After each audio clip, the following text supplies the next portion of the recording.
دیده زیادتر دوست ندارد. ببینید حضرت عمر رضی الله تعالی عنه که رسول خدا رو من شما را از پدر و مادر دیدم، از زن و فرزند دیدم، رو که از مال و ثروت دیدم، از همه انسانیت دیده و شما را زیادتر دوست می‌دارم بجز از نفس خود. پیغمبر خدا جی قسم به اون ذاتی که جان من در ید قدرت و پیامبر گفت حالا هم ایمان تو کامل نشده است.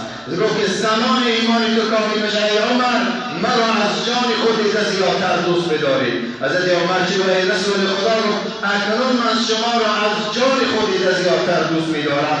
پیامبر گرامی قدر اسلام چی گفت؟ اکنون گفت ای عمر ایمان تو کامل شد. ببینید پدران و برادران از رو و تحریف آرید، اهل بیت و فرزندگان خود را تعلیم بدهید با اون اصحابی که با اون زنهای خود را با اون زنهایی که در زمان رسول الله صلی الله علیه و سلم بودند، فرزندان خود را فرزندکانی که در زمان رسول اکرم بودند چقدر محمد صلی الله علیه و سلم را دوست می داشتند. ببینید حکایت میکنند یک زن از انصار در زمان رسول اکرم صلی الله علیه و سلم که در جنگ احد که تعدد زیادی مسلمان ها وفات کرده بودند، شهید شده بودند و مجروح شده بودند، یک زن از زنهای انصار همیز 4 تن از اون همیز در این جنگ شرکت کرده بود.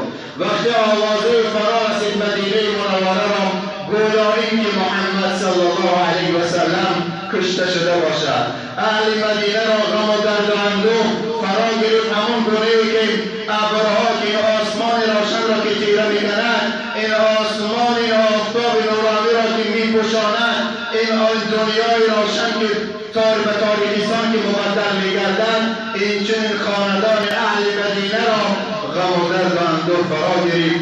برای که برای باختن محمد صلی الله علیه و سلم. یک زن از زنهای انصار دیگر صبر و تحمل پذیری کرده نتوانست.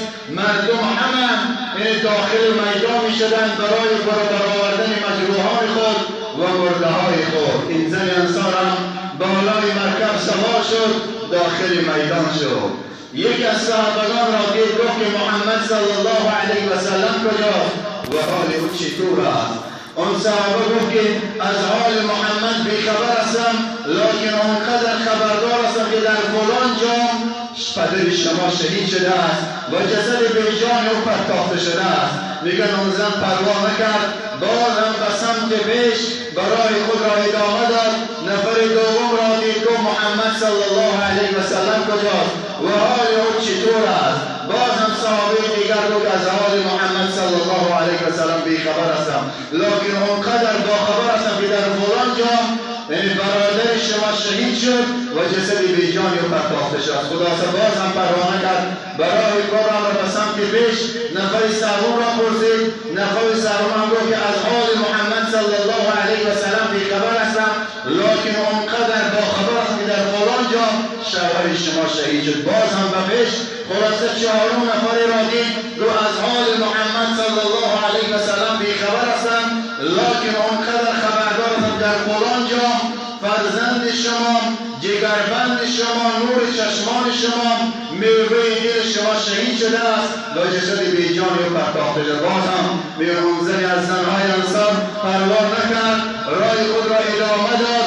وقتی که محمد صلی الله علیه و سلم را دید در حال صحت حیاتی و همه مصیبت گفت بعد از مصیبت محمد صلی الله علیه و سلم. ببینید چقدر آن آفتاب تابان رسالت را دوست می داشتند. پدر سایبان سر، پدری که سبب به دنیا شدن انسان بود. ببینید او را طول 16 و 17 سال به وایه رسانید. ببینید برادری که با او در اذیت پدر و مادر به دنیا آمد، طول 16 و 17 سال شاید از دسترخوان غذا خوردند. ببینید شوهر و ببینید فرزند، جگربند و میوه دل و نور چشمان و در مقابل مصیبت محمد 4 عزیزترین انسان برای انسان. ببینید در مقابل مصیبت محمد صلی الله علیه و سلم اون مصیبت شماریده نمید. این همه دلالت بر چی میکرد؟ این همه دلالت بر دوست داشتن محمد صلی الله علیه و سلم.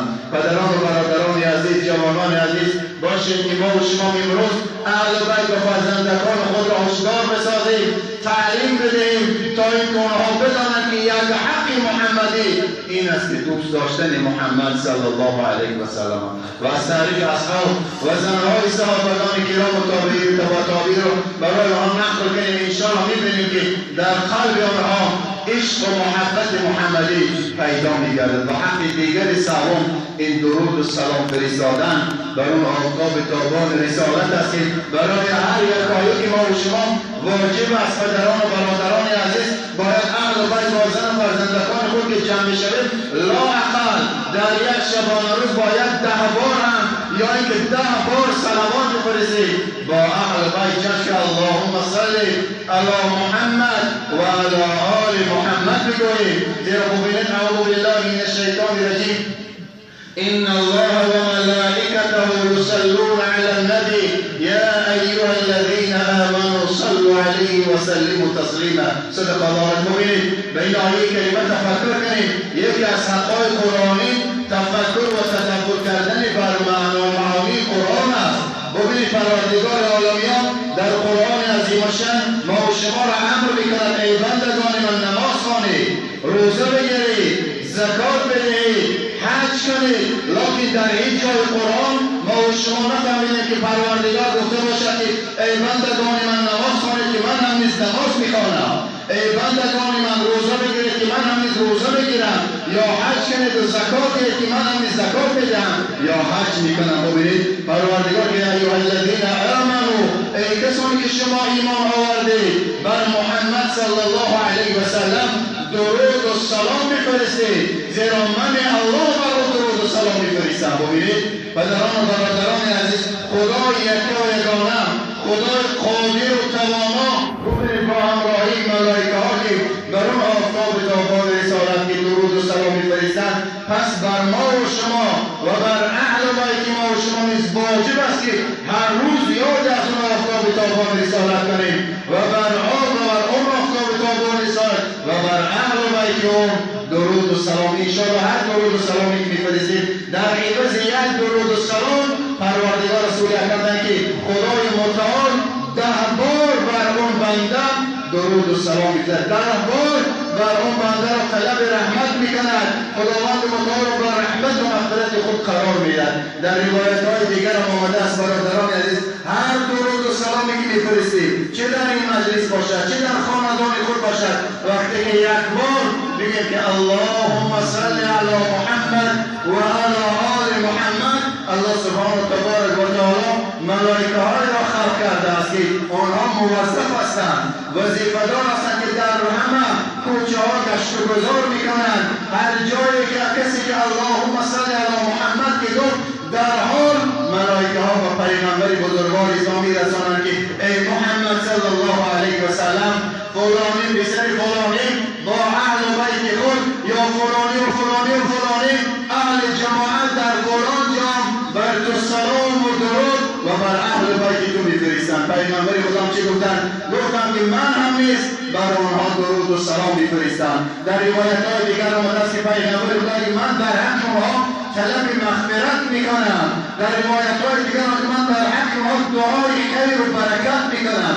انشاءالله امروز کسانی که درود و سلام میفرستند در حدیث های دیگر هم آمده است پیغمبر خدا که 10 بار خداوند متعال بر او صلوات میفرستد و 10 گناه از گناههای او محو میگردد و درجات اونها را خداوند متعال 10 درجه بلند میگردد. باشیم که برادران عزیز ما و شما کوشش کنیم که حقوق محمدی را پرداخت کنیم. حق دیگر و ایمان آوردن به رسول اکرم است، حق دیگر پیروی کردن از سنت اون آفتاب تابان رسالت و حق دیگر دفاع کردن از اون آفتاب تابان رسالت است. باشیم که برادران و پدران عزیز در این حیات زندگی کوشش کنیم تلاش کنیم که حقوق محمدی را پرداخت کنیم تا اینکه فردای قیامت شفاعت‌های ما و شما محمد صلی الله علیه و سلم دعا کنیم که خدایا هر چیزی که گفتیم عمل کردن شو برای کاری که مناسب بگردانیم. پروردگار اولا مهر و محبت خود و مهر و محبت قرآن و محمد صلی الله علیه و سلم در قلب‌های ما جاری بگردانیم.